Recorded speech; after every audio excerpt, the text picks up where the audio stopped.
ഞാനും നിങ്ങളും അടക്കമുള്ള ഏതൊരു ഇന്ത്യക്കാരനെ സംബന്ധിച്ചിടത്തോളം വളരെ ബേസിക്കായിട്ട് അറിഞ്ഞിരിക്കേണ്ട ഒരു ഗ്രന്ഥമാണ് ഇന്ത്യൻ കോൺസ്റ്റിറ്റ്യൂഷൻ, ഇന്ത്യൻ ഭരണഘടന എന്നുള്ളത്. സമയം കൊണ്ടും സാഹചര്യം കൊണ്ടും നമ്മളിൽ പലർക്കും അത് സാധിച്ചിട്ടില്ലായിരിക്കാം. ഭരണഘടനയെപ്പറ്റി കൂടുതലായിട്ട് അറിയാനുള്ള അവസരം ലഭിച്ചിട്ടുണ്ടായിരുന്നില്ലായിരിക്കാം.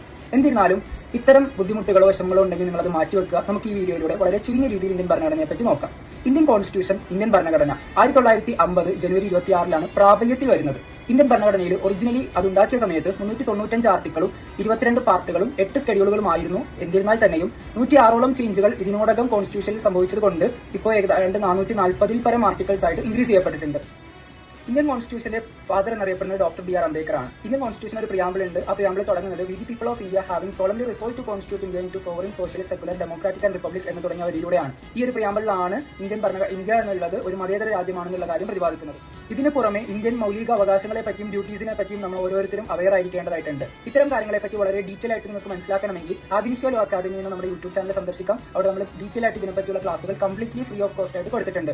ഏതൊരു വീട്ടമ്മമാർക്കുൾപ്പെടെയും ഫ്രീ ആയിട്ടിരിക്കുന്ന സമയങ്ങളിൽ വോളിയം കൂട്ടി വെച്ച് കേട്ടാൽ മനസ്സിലാകത്തക്കവണ്ണം വളരെ എളുപ്പമായ രീതിയിലാണ് ക്ലാസുകൾ എടുത്തേക്കുന്നത്. നിങ്ങൾക്ക് യൂട്യൂബ് ചാനൽ സന്ദർശിച്ചിട്ട് ഇന്ത്യൻ ഭരണഘടന ക്ലാസുകൾ കേട്ട് മനസ്സിലാക്കി പഠിക്കാം. സോ ഭരണഘടനയെ പറ്റി കൂടുതൽ നോളജ് ഉണ്ടാക്കിയെടുക്കുക, രാജ്യത്തെ പറ്റി കൂടുതൽ മനസ്സിലാക്കാം. ഓക്കെ.